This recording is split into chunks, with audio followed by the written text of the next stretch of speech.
Smart Ahmednagar news. सरन्यायाधीश भूषण गवई यांच्यावर राकेश किशोर या वकिलाने बोट फेकलेल्या निषेधार्थ यशवंतभाऊ नडगम साहेब व पश्चिम महाराष्ट्र अध्यक्ष सोमनाथ साळवे यांच्या नेतृत्वाखाली दलित पॅंथरच्या वतीने हडपसर या ठिकाणी रास्ता रोको व जोडो मारो आंदोलन करण्यात आले। यावेळेस सर्व पदाधिकाऱ्यांनी रास्ता रोको व चप्पल बूट मारून निषेध व्यक्त केला।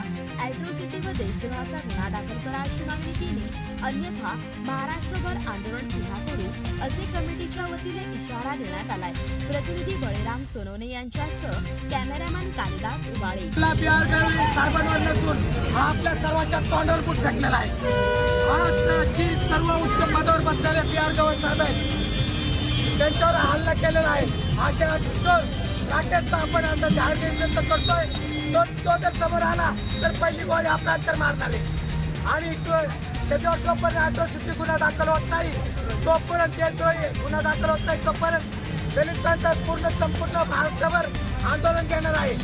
तरी आम्ही हडपसर पोलीस स्टेशनला काल बोगले साहेबांशी चर्चा केलेली आहे। तर कसा ॲट्रॉसिटी गुन्हा दाखल होईल त्याची आम्ही प्रतिज्ञा दाखल केलेली आहे।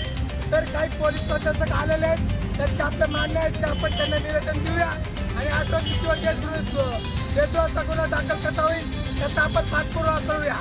आज ज्याप्रमाणे सर्व समाजातील, सर्व विविध संघटनेतील, विविध पक्षातील नेत्यांनी जो उत्कृष्ट प्रतिसाद दिला, तो प्रतिसाद आम्हाला नसून आज संविधानाच्या सन्मानासाठी आहे आणि आज सर्वांनी त्यांनी सन्मान केला, त्याच्याबद्दल मी आभार व्यक्त करतो। जय भीम, जय भारत।